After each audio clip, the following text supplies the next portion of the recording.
성도님들 잘 지내셨습니까? 우리 하나님 말씀 요한계시록 14장에 있는 말씀을 다 함께 보도록 하겠습니다. 요한계시록 14장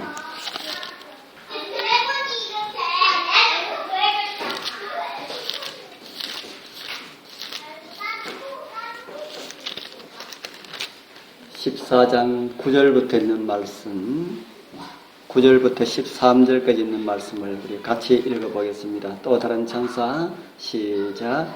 또 다른 천사 곧 셋째가 그 뒤를 따라 큰 음성으로 가로되 만일 누구든지 짐승과 그의 우상에게 경배하고 이마에나 손에 표를 받으면 그도 하나님의 진노의 포도주를 마시리니 그 진노의 잔에 섞인 것이 없이 부은 포도주라. 거룩한 천사들 앞과 어린 양 앞에서 불과 유황으로 고난을 받으리니 그 고난의 연기가 세세토록 올라가리로다. 짐승과 그의 우상에게 경배하고 그 이름의 표를 받는 자는 누구든지 밤낮 쉼을 얻지 못하리라. 성도들의 인내가 여기 있나니 저희는 하나님의 계명과 예수의 믿음을 지키는 자니라. 또 내가 들으니 하늘에서 음성이 나서 가로되 기록하라. 자금 이후로 주 안에서 죽는 자들은 복이 있도다 하시며 성령이 가라사대 그러하다 저희 수고를 그치고 쉬리니 이는 저희의 행한 일이 따름이라 하시더라. 아멘. 오늘은 요한계시록 14장 9절부터 있는 말씀을 가지고 셋째 천사가 전하는 복음이라는 제목으로 함께 은혜를 나누게 되길 소망합니다. 저와 여러분들이 살고 있는 이 지구라는 이 별은 인구 70억을 싣고 초속 29km라고 하는 어마어마한 속도로 달리고 있는 비행기와 같습니다. 이 지구상에 있는 지금 현재의 식량은 지구 거민이 겨우 한 달 먹을 수 있는 그런 식량입니다. 그런데 핵 무기는 한 사람당 15톤씩 돌아간다 하니까 이 지구가 어떻게 될지 그것을 이해하고 알고 있는 사람은 두려워 떨고 있습니다. 그런데 그보다 더 큰 문제는 우리가 가야 할 방향을 알려주는 그 비행기가 달려가는데 그렇게 빠른 속도로 달려가는데 방향을 알려주는 계기판이 고장이 나서 지금 우리가 어디로 날아가고 있는지 그것도 모르고 있다는 그런 사실입니다. 성경은 우리가 가야 할 그런 방향을 알려주는 나침반과 같습니다. 그리고 목적지를 알려주는 착륙 지점까지 알려주는 관제탑 역할까지 하고 있습니다. 우리는 지난번에 이 둘째 천사가 전하는 복음에서 지금 타고 있는 비행기가 곧 폭발할 가능성이 있다고 알려주면서 즉시 빨리 탈출하라는 그런 호소의 음성을 들었습니다. 무너졌도다 무너졌도다 큰 성 바벨론이여라고 하는 이 바벨론은 우리가 보통 알고 있기로 천주교라고 말하는데 천주교회만이 아닙니다. 타락한 개신교회만이 아닙니다. 바른 기별을 알고 있지만은 그 말씀에 순종하지 못하는 사람들, 그리고 예수 그리스도를 믿는다고 하는 믿음을 가지고 있다고 하지만은 아직 예수님께 마음을 온전히 올인하지 못하고 주저하고 있는 사람들, 아직까지 나의 자아를 버리지 못하여서 예수님이 나의 주인이 아니고 내가 나의 주인으로 살아가고 있는 제7일 안식일 예수 재림교인들, 어쩌면은 그들보다 더 어려운 사람들인지도 모르고 있습니다. 우리가 전해야 할 복음이 바벨론에서 나오라고 하는 이런 말씀인데 내가 아직까지 바벨론에 갇혀 있다면은 문제가 더 심각하다라는 그런 말씀입니다. 이제 우리 세 번째 천사가 전하는 복음은 세상을 향하여 전하여야 할 우리의 소망입니다.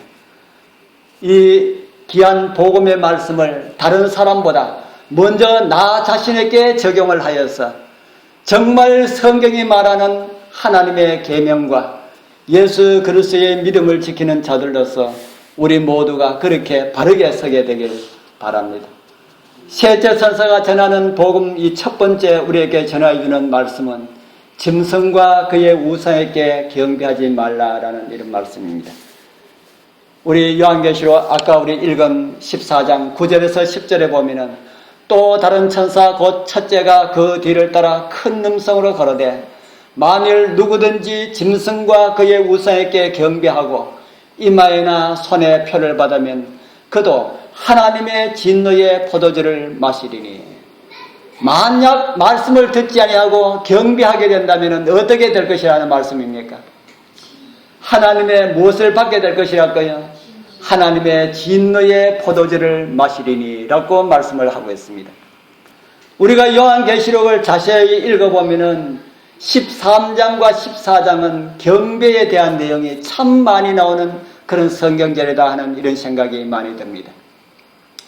요한계시록 1장에서부터 22장까지 제가 이 경배라고 사용된 이 단어를, 용어를 다 찾아보니까 22번이 나오더라고요.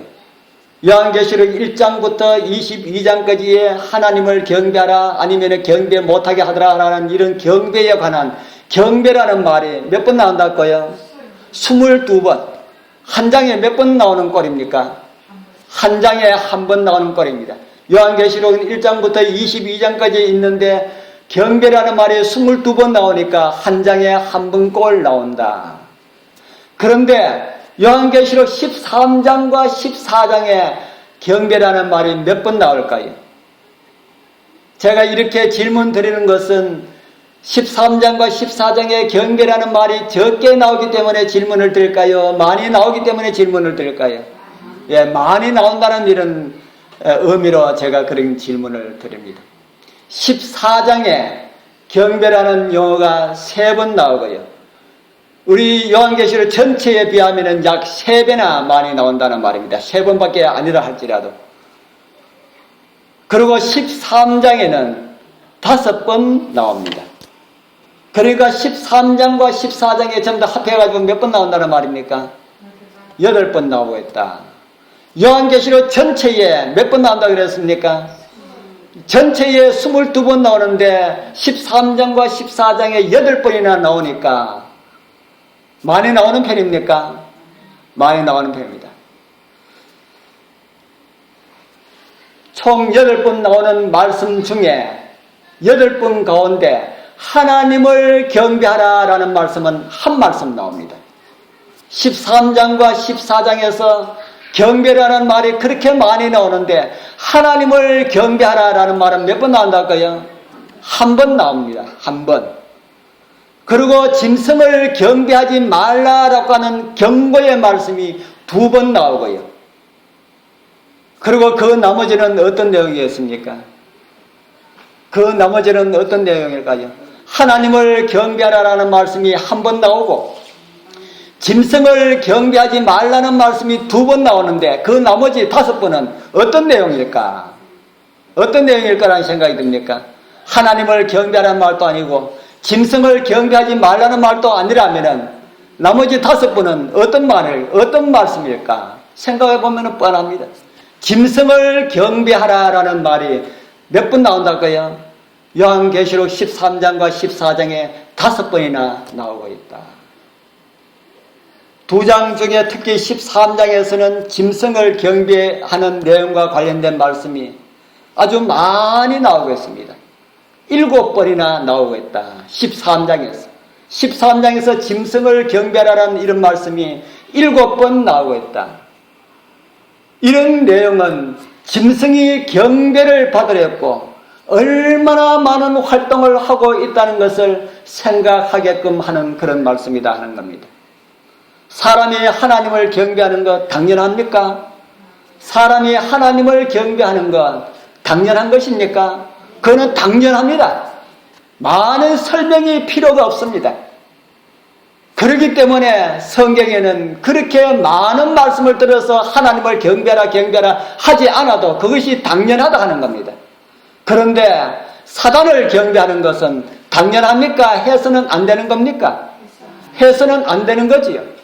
그렇기 때문에 사단은 사람들에게 사단을 경배하라, 짐승을 경배하라고 아주 많은 것으로 이야기하고 있다 하는 겁니다. 사단이 자기를 경배하라고 하려고 하면은 무엇이 많이 필요할까요? 사단이 자기를 경배하라고 이렇게 지시를 하려고 그러면은 무엇이 필요할까? 얼마 전에 제가 인터넷을 통해서 만난 한 분이 만나고 싶다고 해가지고 그래 만납시다 했더니만은 그분이 어디에 살고 있나 하면은 인천에 살고 있어요. 인천에 살면서 인터넷을 통해서 한번 꼭 만나보시면 좋겠다고 해서 그러면 만납시다. 부산에 자주 온다 그래서 부산에 내려오는 걸음이 있으면 연락하십시오 했더니만은 한 열흘 전에 연락이 왔습니다. 제가 지금 저 사천 통영인가 저기 있는데 내일 그쪽으로 가는데 만날 수가 있습니까? 예, 오십시오. 그래서 왔습니다. 우리 집사람은 그런 사람 만나면 걱정을 많이 합니다. 또 쓸데없는 그런 이야기 듣고 하는 시간 아깝다고 만나지 마라 그러는데 그래도 그 멀리서 만나라고 왔는데 무슨 이야기를 하는지 만나보기나 하자 하고 만났습니다. 그러면서 그분이 하는 말이 성령 받은 증거가 무엇인지 아십니까? 그렇게 이야기해요. 그렇게 말하면은 이 사람이 뭘 들고 왔구나 하는 걸 감 잡을 수 있는 그런 내용입니다. 그래 무엇이 성령 받은 증거입니까? 하고 내가 물으니까 방언이 성령 받은 증거입니다. 그렇게 이야기해요. 그러니까 이 세상에 수많은 목사들이 있지만은 방언 못하는 목사들은 다 가짜 목사라고 그렇게 이야기하는 겁니다. 그러면서 하는 말이 고린도 교회에 보내는 편지에서 사도 바울은 방언은 하나님께서 주신 선물이라고 말하고 있습니다. 그렇게 이야기해요. 사도 바울이 말한 고린도서에 보면은 방언은 하나님께서 주신 선물이라는 것이 있습니까? 없습니까? 있지요. 제가 그 말씀에 대한 대꾸를 하려고 하다가 방언 따져봤자 아무런 유익이 없을 거라 생각해서 제가 말을 하지 않았습니다. 우리 여러분들은 왜 고린도 방언과 같은 그런 방언이 하나님께로 온 것이 아니라 하는 사실을 여러분들은 어떻게 아십니까? 고린도 교회의 그 방언이 하나님께로부터 온 것이 아니라는 사실을 여러분들은 어떻게 아십니까? 성경을 보니까 알고 있지요. 그래서 여러분들은 고린도 교회의 그 방언이 하나님께로부터 온 것이 아님을 잘 알고 있습니다. 그러면 여러분들이 틀렸을까요? 맞다고 생각합니까? 여러분들이 이해하는 것이 맞습니다. 그러면은 성경에서 방언이 하나님께서 주신 선물이라고 한 그 말씀은 무엇일까? 사도 바울도 방언은 하나님께 이야기하는 것이다. 사람은 못 알아듣는다. 그 말 같은 말 아니가? 무엇이 잘못됐을까 하는 겁니까? 무엇이 잘못됐을까? 적용이 잘못되었다 하는 겁니다. 고린도 교회에 보내는 편지에서 왜 방언에 대한 기록을 하나님께서 자세하게 말씀해 주지 않았을까? 하나님께서 사도 바울을 통하여서 이 방언은 가짜다 한마디만 딱 해놨더라면은 아무런 분란이 없을 건데 왜 하나님께서 그렇게 말씀하지 않았을까 하는 겁니다. 왜 말씀하지 않았을까요? 왜 사도 바울이 고린도 교회에 보내는 편지를 사도 바울이 기록하면서 방언은 하나님의 선물 중에 하나이다 하면서 방언은 하나님께 말하는 것이다 그렇게 하면서 방언은 하나님께로부터 온 것이 그 고린도 교회의 방언은 아니라고 하는 왜 이런 말씀을 하지 않았을까 하는 겁니다. 왜 그랬을까요?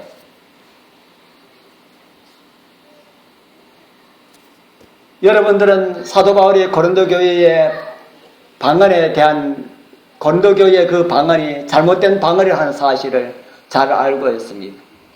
왜 고린도 교회의 방언이 잘못됐나 하면은 고린도 교회의 방언은 변질된 방언이었습니다. 바른 방언이 아니고 변질된 방언이었다. 사도들이 오순절에 받았던 방언의 선물과 고린도 교회의 방언의 선물은 완전히 달랐습니다. 그런데 왜 고린도 교회는 그런 운동이 일어났을까? 성령의 선물을 너무 갈급한 나머지 유익되지도 아니하는 그런 선물을 지나치게 구하면은 그런 이상한 것이 온다 하는 겁니다. 하나님께로부터 온 영이 아닌 다른 영으로부터 오는 이런 이상한 그런 것을 받아서 그것이 하나님의 선물을 받은 그런 표라고 하는 그런 말을 하고 있다는 겁니다. 사도들이 받았던 방언의 선물은 정확한 외국어였습니다. 외국말. 그때 꼭 필요한 외국말이었습니다. 그런데 고린도 교회의 방언은 오늘날 많은 사람들이 방언의 선물이라고 하는 그런 이상한 괴상한 그런 언어들을 방언의 선물이라고 하는 겁니다. 그래서 그 사람이 저에게 방언의 선물을 받았느냐 하니까 받았다고 그랬죠. 저도 받았습니다. 당신도 받았냐 하니 받았다고 그래요. 방언으로 이야기 한번 해보라 그랬습니다.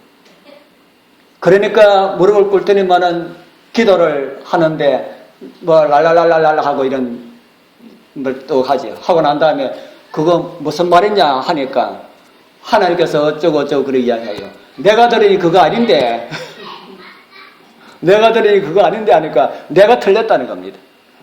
그래 내가 틀렸는지 당신이 틀렸는지 그거는 성경만이 분별하게 해줄 거다 하고 그렇게 이야기하다 하고 그 정도에서 말았습니다.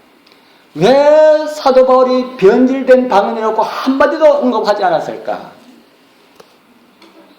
왜 그렇게 했을까? 전 성경을 보면서 하나님께서 그러한 변명에는 참 소극적이신 것 같다 하는 이런 생각을 많이 합니다. 소극적이 아니라 아예 침묵하고 계신다.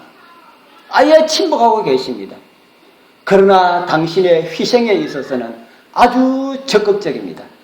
그런데 사단은 그 반대로 하는 겁니다. 사단은 희생에 있어서는 소극적인 것이 아니라 아예 없고요. 사람을 미워하는 일에 있어서는 아주 적극적으로 활동하고 있는 것이 사단입니다. 우리 여러분들 선악을 알게 하는 나무의 실과를 가지고 하와에게 접근한 그 사단의 그 수단 우리 여러분들 잘 아시죠? 사단은 뱀을 사용하여서 선악을 알게 하는 나무에 접근을 했습니다. 그리고 그곳에서 하와를 미혹을 합니다.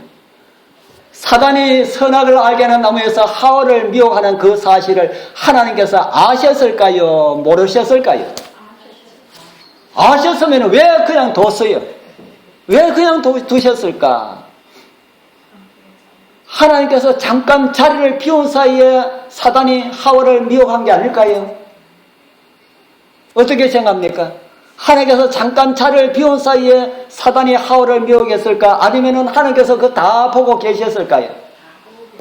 다 보고 계시면서 왜 잠잠하고 계셨을까? 왜 잠잠하고 계셨을까요? 그때 한마디만 하셨더라면 하와가 따먹었겠습니까? 안 돼! 한마디만 하셨더라면 하와가 안 따먹었을 텐데 왜 하나님께서 침묵하고 계셨을까? 그것까지 하나님께서는 누구에게 맡기십니까? 우리에게 다 맡기셨어요. 하나님께서 너희를 믿는다. 믿는다는 게 뭐가 찍혀도요? 발등에 찍혀도 우리 곧 객길로 가고 객길로 가도 한데도 오늘도 믿고 내일도 믿고 어제도 믿고 모레도 믿고 계속해서 우리를 믿어주실 겁니다. 참 하나님 저는 그런 면 볼 때는 참 바보 같으신 분이시다. 어떻게 그렇게 침묵만 하실까? 조금만 적극적으로 하면은 이 세상 사람들이 구원을 더 많이 받고 사단이 힘을 못 쓸 것인데 왜 그렇게 하실까? 하는 이런 생각이 참 많이 들 때가 있습니다. 그러나 우리 하나님께서는 그런 어떤 강제가 나타나는 이런 것에 따라서 복종하는 그런 복종이 아니라 자발적인 그런 마음으로 하는 그런 순종을 원하시는 그런 하나님이시다 하는 겁니다. 그런데 사단은 강제라도 복종하게 하는 것이 사단의 방법이다 하는 겁니다.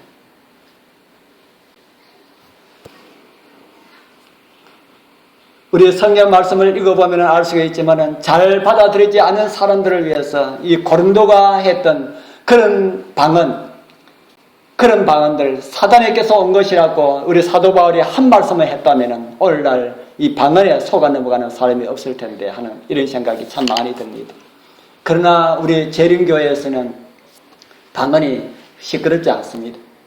제가 오늘 누가 카톡을 보내는데 보니까 장로교의 아주 유명한 목사입니다. 노우호 목사라고 하시는 목사님이 방언에 속지 말라 하는 이런 설교를 하시더라고요. 그래서 개신교회에서도 다른 교회에서도 정말 말씀을 좀 이렇게 말씀으로 보는 사람들은 그렇게 하고 있구나 하는 것을 느낍니다.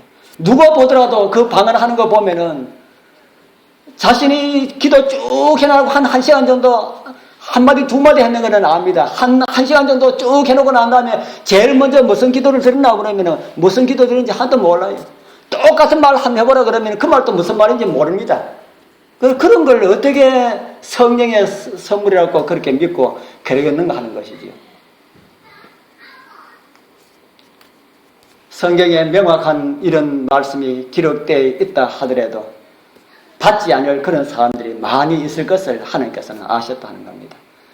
아주 명백하게 그렇게 말씀이 기록되어 있더라도 사단은 또 무슨 변명거리를 만들어서 하나님을 대적하게 될 것이다 하는 것이죠.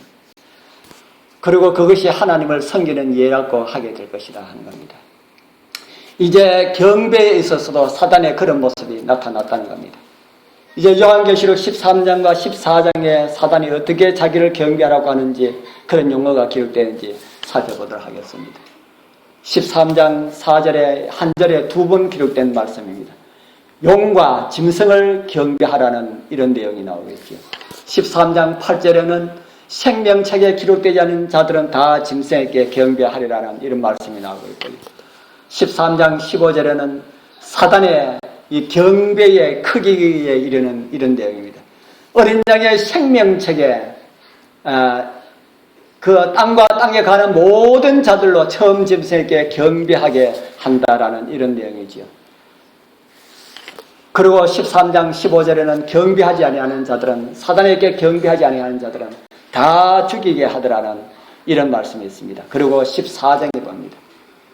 14장에 보면은 14장 7절에 보면은 그가 큰 음성으로 그러되 하나님을 두려워하며 그에게 영광을 돌리라.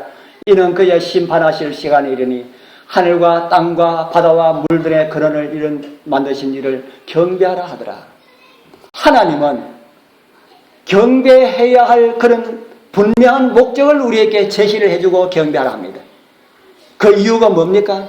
하나님께서 우리에게 하나님을 경배하라 하는 그 이유가 뭐라고 합니까?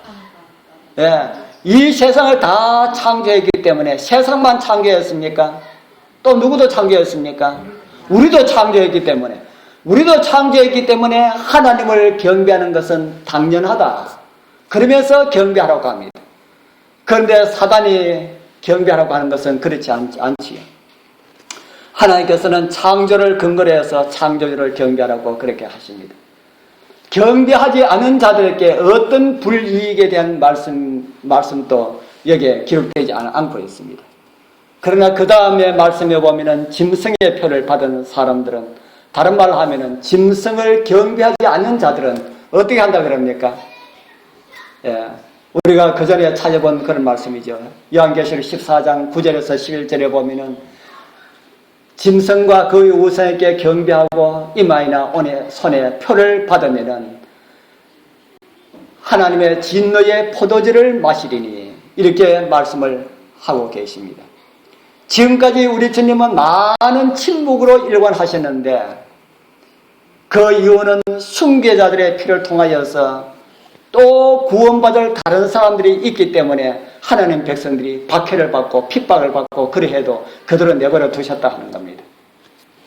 얼마 전에 저는 이 과격단체에 의하여서 이집트에 있는 기독교인 21명이 처형당하는 그 사진이 올려진 것을 제가 본 적이 있습니다. 이 사진입니다. 이들은 그 지방 사람입니다. 선교사들 아니에요. 선교사들을 통하여서 복음 듣고 예수 믿고 구원받은 사람들, 이 사람들 21명을 다 무릎게 해놔놓고 다 목을 잘라가 다 죽였습니다. 이 가운데 두 명이 여자분들이라고 하는데 한 사람은 29살, 다른 한 사람은 30살인데 이 두 여인을 옷을 다 벗기고 그 대원들이 다 보는 앞에서 강간하고 보는 앞에서 목을 잘라가지고 죽였다 합니다. 그런데 그 여인들이 강간당하면서 목이 잘리면서도 숨 붙어 있을 때에 하나님 하나님 하면서 기도드리는 그런 은혜를 보였다 하는 그런 증언들이 그 뒤에 나옵니다. 왜 하나님께서 이런 순교자들을 허락하실까? 왜 허락하실까? 아직까지 무엇이 있기 때문에 허락하신다는 말이겠습니까? 아직까지 뭐가 있기 때문에요? 구원받아야 할 사람들이 있기 때문에. 순교자들의 피는 씨앗이 됩니다. 구원받아야 할 사람들이 있기 때문에 이 사람들이 죽음으로 인하여서 이태가 난리가 났습니다. 그 전까지만 해도 숨어있던 사람들이 이 사람들이 죽음으로 인하여서 너희들 우리끼리 다 죽이라 해가지고 다 들고 일어났습니다. 다 들고 일어나서 이제는 기독교가 숨어서 믿는 그런 종교가 아니라 우리도 죽으면 죽으리라 하고 드러내놓고 하나님 믿자 하면서 그렇게 지금 활동하고 있는 그런 이야기가 듣기고 있습니다. 그런 가운데서 죽어가는 사람들을 통하여서 더 다른 영혼들을 구원할 그런 하나님의 계획이 있다는 겁니다. 그리고 아직까지 은혜의 시기가 끝이 나지 않았기 때문이라 하는 것이죠. 그 피가 씨앗이 될 수 있기 때문에 순교자들을 지금도 허락하고 계신다. 그러나 짐승의 우상이 세워지고 짐승의 표를 강요할 때는 그때는 순교자가 있을까요 없을까요? 예, 그때는 왜 순교자가 없겠습니까? 그때의 순교자는 은혜의 시기가 끝나기 바로 직전에는 순교자가 있을 가능성이 있습니다. 은혜의 시기가 끝나지 않았으니까. 그래도 구원받을 어떤 사람이 있으니까. 그러나 은혜의 시기가 끝나면은 더 이상 하나님께서 순교자를 그냥 이렇게 내버려 두시지 않을 것이다. 그리고 하나님께서는 당신의 백성들을 위해서 나쁘게 당신의 백성들을 해롭게 한 그런 세력들을 그냥 두고 보지 않으실 것이다. 출애굽 때에 이스라엘을 보내지 않으려 했던 바로의 애굽에 어떤 일이 벌어졌습니까? 바로와 애굽 나라에 어떤 일이 벌어졌습니까? 몇 가지 재앙으로 쳤습니까? 10가지 재앙으로 쳤지요. 이제 하나님 백성들에게 짐승의 표로 위협하고 짐승의 표를 받도록 강요한 그 세력들에게 이제 우리 다음 15장, 16장을 우리가 열어보면 하나님의 진노의 잔에 하나님의 자비가 섞이지 아니하는 그런 진노의 잔을 받게 되는 이런 모습들이 나오고 있습니다. 이제 얼마 있지 않은 날에 많은 사람들은 짐승의 표를 받을 것인지 아니면 하나님의 진노의 포도주를 받을 것인지 둘 중에 하나를 선택해야 할 것이다. 그러나 지금까지 이 사단의 그 방법들을 보면은 강압적인 방법이었다. 사단은 계속해서 강압적으로 나올 것이지만 하나님께서는 당신의 백성들을 통해서 전해지는 말씀만이 전부가 될 것이다. 한쪽에는 총을 들고 칼을 들고 듣지 않으면 죽인다 하지만은 하나님 백성들은 끝까지 말씀만 들고 전하게 될 것이다. 하나님의 말씀을 듣고 구원받으라 하는 이것뿐이다 하는 겁니다. 그날 세계의 운명이 둘로 갈리는 그날 하나님 편에서 이탈되지 않고 오직 하나님께만 영광 돌리시는 그런 하나님의 은혜가 우리와 함께하길 소원합니다. 셋째 천사가 전하는 이 두 번째 음성은 인내하는 성도가 되라 하는 이런 음성입니다.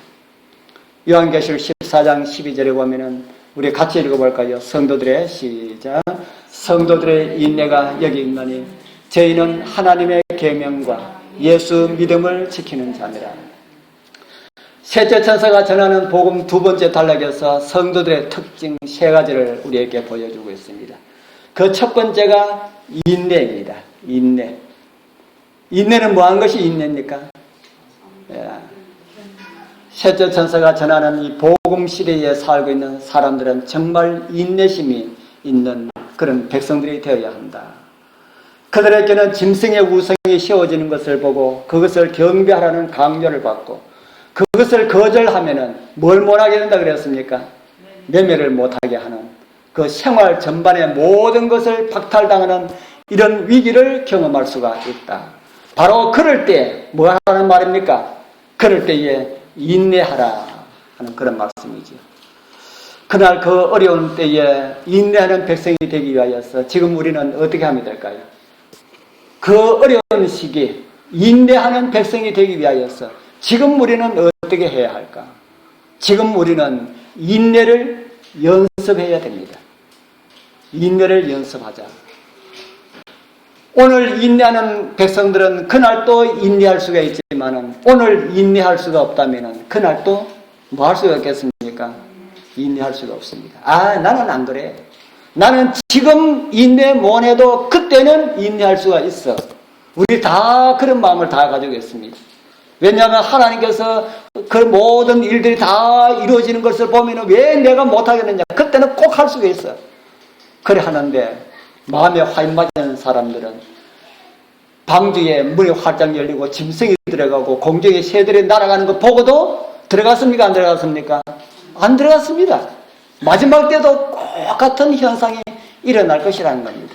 지금 우리가 인내하지 못하면 그때도 인내하지 못한다 하는 겁니다. 두 번째는 하나님의 계명입니다. 하나님의 계명이 뭡니까? 안식일입니까? 안식일도 하나님의 계명 중에 하나이죠. 예수님께서 하나님의 계명이 무엇입니까? 라고 하는 이런 질문에 이런 답변을 주셨습니다. 같이 한번 읽어볼까요? 가로되 시작. 가로되 어느 계명이오니까? 예수께서 가로사대 살인하지 말라, 간음하지 말라, 도적질하지 말라, 거짓 증거하지 말라, 내 부모를 공경하라, 내 이웃을 내 몸과 같이 사랑하라 하신 것입니다. 왜 예수님께서 안식일을 잘 지키라, 우상 숭배하지 말라 이런 말씀 하지 아니하시고 돌판 둘째 판에 기록된 이 말씀들을 하셨을까? 왜 이런 말씀을 하셨을까요? 이 말씀보다 그게 더 중요하지 않습니까? 안식일을 기억하여 거룩히 지키라, 우상 숭배하지 말라, 하나님의 이름을 망령되이 일컫지 말라, 이게 더 중요하지 않습니까? 그런데 예수님께서는 그런 말씀 한 말씀도 하지 아니하시고 둘째 판에 있는 사람들에게 관한 이런 말씀을 주셨습니다. 왜 이런 말씀을 주셨을까요? 유대인들은 안식일을 잘 지키면서도 뭐 했습니까? 안식일을 잘 지키면서도 어떻게 하면 예수를 잡아 죽일까? 이거 계획 세우고 있었지요. 우상을 만들어 섬기지는 않았지만은 속에는 뭐가 가득했습니까? 탐심의 우상들이 가득하였습니다. 그래서 예수님께서 말씀하시기를 어려운 것부터 하지 말고 쉬운 것부터 하라는 말입니다. 쉬운 것부터. 우리 여러분도 그렇습니다. 믿음의 생활을 해나가는데, 신앙생활을 해나가는데 어떻게 하면 바르게 살까? 그 가운데 가장 쉬운 것부터 하라. 예수께서 그렇게 말씀하셨습니다. 이 말씀을 우리 또 요한일서는 이렇게 말씀하고 있습니다. 또 같이 읽어볼까요? 누구든지 시작. 누구든지 하나님을 사랑하느라 하고 그 형제를 미워하면 이는 거짓말하는 자니 보는 바 그 형제를 사랑치 아니하는 자가 보지도 못하는 바 하나님을 사랑할 수가 없느니라. 형제를 사랑하지 아니하는 자는 누구를 사랑할 수 없다는 걸 그럽니까? 예. 그래서 너희들이 하나님 계명 지킨다는 말이 전부 다 거짓말이다 하는 겁니다. 예수님께서 유대인들에게 하신 말씀이 그런 말씀입니다. 이 말씀을 우리 요한일서 4장 21절에는 또 이렇게 정의하고 있습니다. 우리가 이 계명을 듣게 받았나니 하나님을 사랑하는 자는 또한 그 형제를 사랑할지니라. 하나님을 사랑하는 사람은 형제를 뭐 하게 된다는 말입니까? 사랑하게 된다. 반대로 형제를 사랑하는 자는 하나님을 뭐 하게 된다는 말입니까? 하나님을 사랑하게 된다. 하나님을 사랑하는 사람은 형제를 사랑하기 때문에 형제를 사랑하는 사람은 하나님을 사랑하는 것이 그 속에 있다는 것이죠. 그런데 왜 예수님께서는 하나님을 사랑하는 것은 가르쳐 주지 아니하고 어떻게 하면 하나님을 사랑하게 되는지 그걸 가르쳐 주지 않고 인간을 사랑하라고 이렇게 하셨을까요? 그게 뭡니까?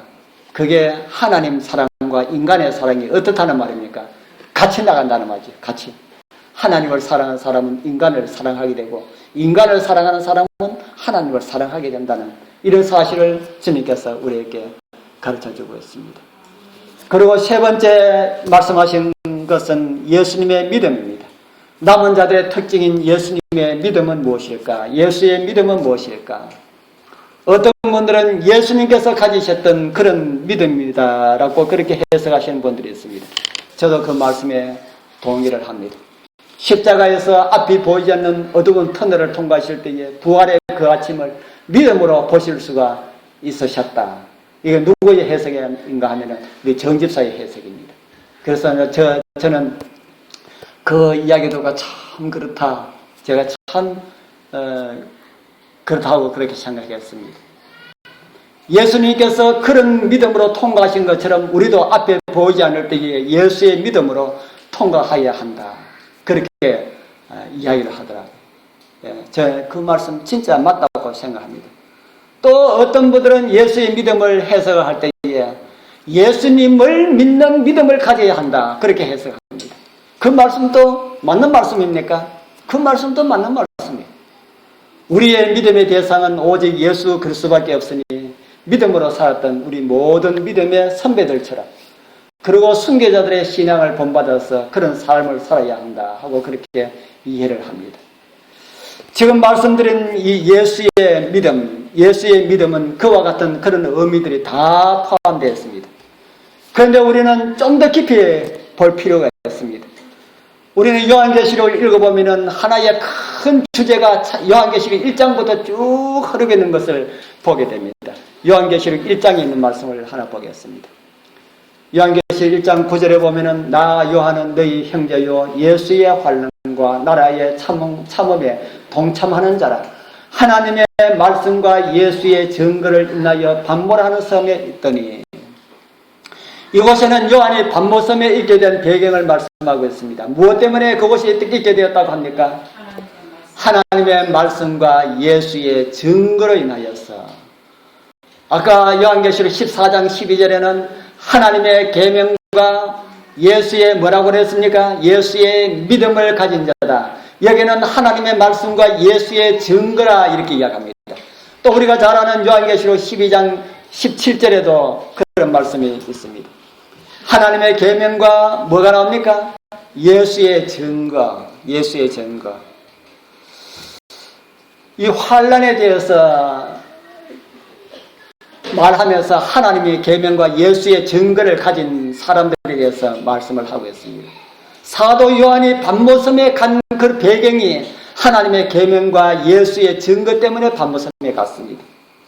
남은 자들도 하나님의 계명과 예수의 증거를 가지고 있기 때문에 그들도 박해를 받습니다. 요한계시록 아까 우리가 읽었던 14장에도 하나님의 계명과 예수의 믿음이라고 말씀하고 있는데 저는 이 세 말씀들을 다 통틀어서 예수의 증거는 예수 그리스도의 품성을 가진 사람들이다. 저는 그렇게 이해를 합니다. 하나님의 계명을 주신 것도 우리 삶 속에서 그분의 성품이 나타나기를 원하시는 하나님의 섭리였고요. 예수의 증거를 주신 것도 우리 삶 속에 그분의 성품이 나타나기를 원하시는 하나님의 섭리였다 하는 겁니다. 우리 모두가 인내하시어서 인내의 열매가 예수 그리스도의 증거로 우리의 삶 속에 나타나게 되길 축복합니다. 이제 세천세의 기별을 다 전하고 난 다음에 이런 은총의 말씀을 우리에게 주십니다. 또 내가 들으니 하늘에서 음성이 나서 가로되 기록하라. 자금 이후로 주 안에서 어떤 자들이 복이 있다 그럽니까? 주 안에서 죽는 자들 복이 있다. 이건 무슨 말씀입니까? 자금 이후로 세천세의 복음을 듣고 안식일에 관한 진리의 복음을 듣고 어떤 사람들은 복이 있다는 겁니까? 듣고 죽는 사람은 복이 있다. 세상에 사는 사람이 복이 있지 어떻게 죽는 사람이 복이 있습니까? 왜 복이 있다고 그들 복이 있다고 했을까요? 하나님을 믿는 사람들이 바라고 고대하는 것이 뭡니까? 하나님을 믿는 사람들뿐 아니라 성경은 온 천년계가 만물이 고대하는 것이 있다 그럽니다. 만물이 고대하는 거 로마서 8장 19절에 보면은 피조물들의 고대하는 바는 누가 무엇이 나타나는 것이라 그랬습니까? 하나님의 아들들이 나타나는 것이다. 이 나무 병들에 있는 나무 이런 나무가 병들에 있는 이런 시대에 우리는 살고 있습니다. 그래서 천년계도 하나님의 아들들이 나타나는 것을 바라고 있다. 사람만 기다리는 것이 아니고 피조물, 모든 피조물들이 다 예수님의 재림을 기다립니다. 천년계가 어쩌면 더 간절히 사모하는지 모릅니다. 우리 예수 그리스도의 재림의 소식을 가지고 잠을 자고 있는 사람들은 잠에서 깨어나면 예수님의 재림의 모습을 보게 될 것입니다. 그렇기 때문에 비록 우리가 오늘 이 땅에서 주님의 오시는 그날까지 생을 다하지 못한다 할지라도 우리는 뭐 있는 삶이라 하는 겁니까? 복이 있는 삶이다.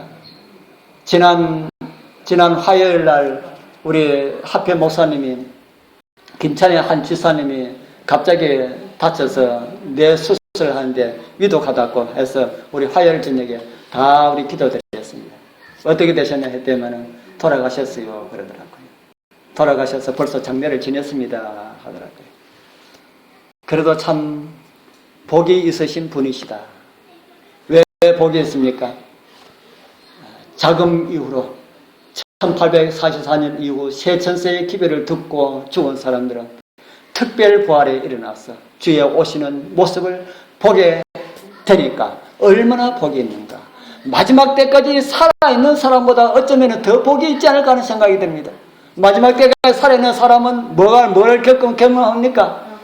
환란을 경험하고 짐승의 표를 경험하고 짐승의 우상에게 경배를 강요하는 것을 경험하는데 주 안에서 편안하게 쉬는 사람들 얼마나 복이 있을까 하는 생각이 드는데 그렇다고 해서 하나님 나 빨리 데려가시오라고는 하지 마십시오.